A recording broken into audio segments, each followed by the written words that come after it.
శ్రీ పంచముఖి ఆంజనేయ స్వామి మూలమంత్రము.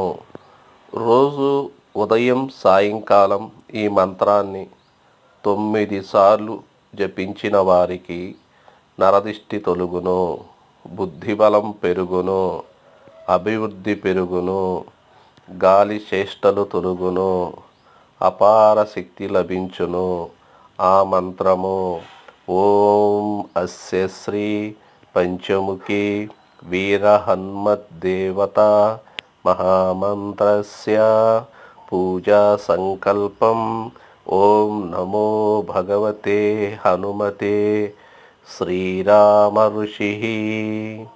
ఓం బీజం హ్రీం శక్తి క్రీం కీలకం మమ మనోభీష్ట సిద్ధార్థే జపే వినియోగే. ఈ మంత్రాన్ని విన్న సకల శుభాలు కలుగును.